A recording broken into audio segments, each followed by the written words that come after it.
सूरज आसमान के बीचों बीच चमक रहा था। गर्मी की तपन से पूरा गांव झुलस रहा था, लेकिन फिर भी गांव की एक गली में हल्की सी चहल पहल थी।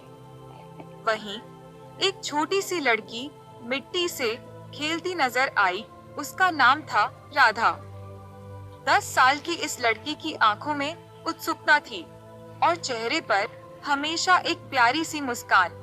का परिवार गरीब था। उसके पिता खेतों में मजदूरी करते थे और माँ घरों में चौका बर्तन। फिर भी राधा के माता पिता ने उसे कभी हिम्मत टूटने नहीं दी। स्कूल जाना उसका सपना था, लेकिन पैसे और संसाधनों की कमी ने उसकी पढ़ाई को रोक दिया था। राधा के पास सिर्फ एक पुरानी किताब थी, पंचतंत्र की कहानियाँ। वह खुद ही अक्षरों को पहचानकर धीरे धीरे पढ़ना सीख रही थी। उसके लिए वह किताब एक जादुई दुनिया का दरवाजा थी। एक दिन गांव में एक अजनबी आया। उसका नाम था अमित वर्मा, जो शहर के एक बड़े कॉलेज में समाज शास्त्र का प्रोफेसर था। वह गांवों की जिंदगी पर रिसर्च कर रहा था और भारत के अलग अलग हिस्सों में घूमता था। अमित ने राधा को पहली बार उस वक्त देखा जब वह अकेली बैठकर एक टूटी फूटी किताब से कुछ पढ़ने की कोशिश कर रही थी। उसके पास पेन नहीं था, कॉपी नहीं थी, सिर्फ आंखों में जिज्ञासा थी। अमित को आश्चर्य हुआ। उसने धीरे से पूछा, तुम्हारा नाम क्या है? राधा। वह मुस्कुराई। तुम स्कूल नहीं जाती? गई थी, लेकिन अब पापा के पास फीस भरने के पैसे नहीं है। अब तो बस ये किताब है मेरे पास। अमित चुप रहा। इन उस छू गईं। ची की बातें उसके दिल को छू गईं। उम्मीद की लौ। अगले कुछ दिनों में अमित ने गांव के लोगों से मिलना शुरू किया। उसने गांव के प्रधान, स्कूल के पुराने अध्यापक और कुछ युवा लड़कों से बात की। अगर हम सब मिलकर एक शाम की पाठशाला शुरू करें, तो क्या आप सब साथ देंगे? अमित ने पूछा। शुरुआत मुश्किल थी, लेकिन धीरे धीरे लोग जुटने लगे। अमित ने शहर से अपने कुछ दोस्तों से किताबें, स्टेशनरी और बोर्ड मंगवाए। गांव के पुराने पंचायत भवन को साफ करके एक छोटी सी लाइब्रेरी बनाई गई। राधा सबसे पहली छात्रा बनी। वह अब रोज शाम को आती और अपने जैसे बच्चों को भी साथ लाने लगी। जल्द ही गांव की पाठशाला बच्चों की हंसी और किताबों की खुशबू से भर गई। समय बीतता गया। राधा दिन रात मेहनत करती रही। सुबह घर का काम, दोपहर में माँ की मदद और शाम को किताबों की दुनिया में खो जाना, यह उसका दिनचर्या बन गया था। गांव की पाठशाला अब एक पहचान बन चुकी थी।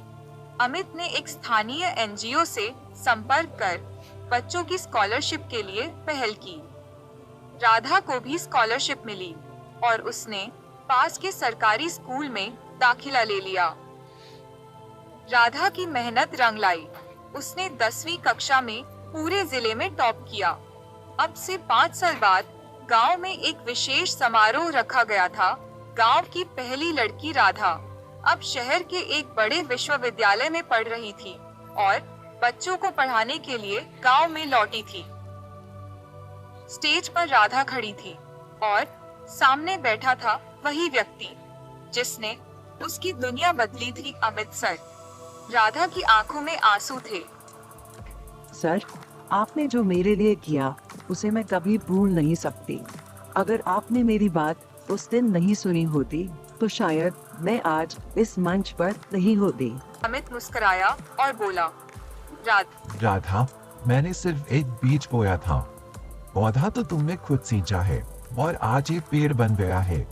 संदेश, सीख। एक छोटी सी मदद किसी की जिंदगी बदल सकती है। हर राधा के जीवन में अगर कोई अमित हो तो दुनिया की तस्वीर बदल सकती है। मुस्कुराहट, विश्वास और थोड़ी सी इंसानियत, यही सबसे बड़ी ताकत है। छोटे से गांव रामपुर की गलियों में एक बूढ़ा डाकिया हरिदास रोज अपनी पुरानी साइकिल पर चक्कर लगाता था। अब डाक तो कम ही आते थे, पर आदतें आसानी से नहीं जाती। गांव के बच्चे उसे खत वाले बाबा कहते थे।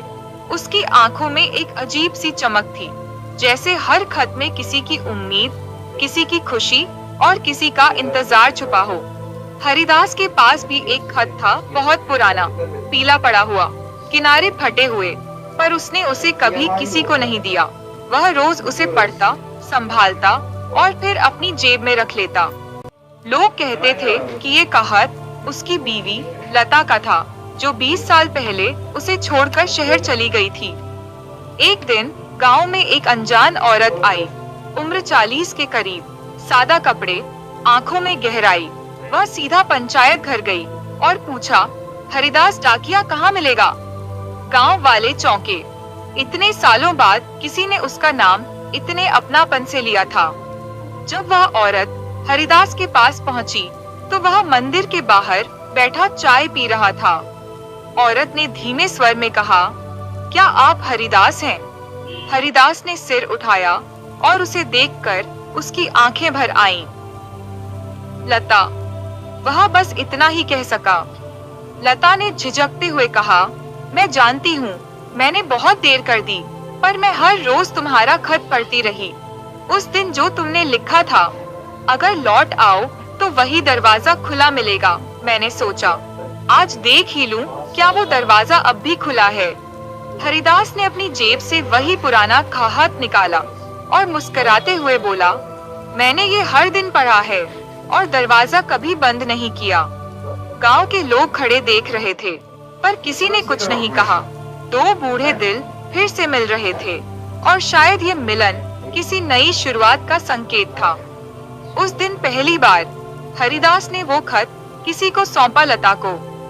अगले दिन से हरिदास की साइकिल पर एक और सीट जुड़ गई और गांव में दो लोगों की हंसी फरी से गूंजने लगी। सीखा, इंतजार चाहे कितना भी लंबा हो, अगर प्रेम सच्चा हो तो वह लौटकर जरूर आता है। रिश्तों कभी पुरान नहीं होते, बस थोड़ा समय चाहिए होता हो।